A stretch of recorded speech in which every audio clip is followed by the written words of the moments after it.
మీరు అంటే ఫేమస్ అవ్వకముందు మీ life style ఎలా ఉండేది? అయ్యాక మీ లైఫ్ స్టైల్ ఏం చేంజెస్ వచ్చాయి?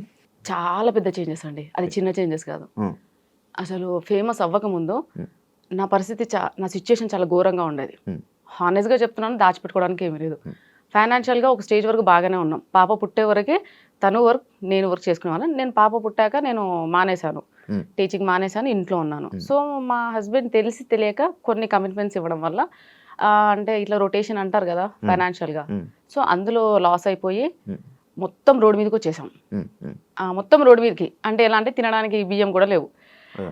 నాకు చాలా పెద్ద ఖాందాన్. మా హ్మ్. ఇంట్లో అందరూ వెల్ సెటిల్డ్. హ్మ్. 2 సంవత్సరాలు నేను అది ఫేస్ చేశాను. హ్మ్. ఎవ్వరు తొంగి కూడా చూడలే మా ఇంటికి. హ్మ్. ఎవ్వరు. హ్మ్. సుష్మ ఎలా ఉంది? ఆమెకి 2 పిల్లలు. నాకు చిన్న బాబు. ఎవ్వరు చూడలే. మా బాబు ఈవెన్ చినిగిపోయిన షర్ట్‌తో స్కూల్‌కెళ్ళాడు. నేను ఇంకా మర్చిపోను నా లైఫ్‌లో. హ్మ్. ఆ స్టేజ్‌లో ఉన్నప్పుడు ఎవ్వరు రాలేదు శివ. ముందుకు. ఎందుకు ఎవ్వరు రాలేదు. పక్కింటి ఆవిడ దగ్గర రేషన్ బియ్యం అడుక్కొని హ్మ్. హ్మ్.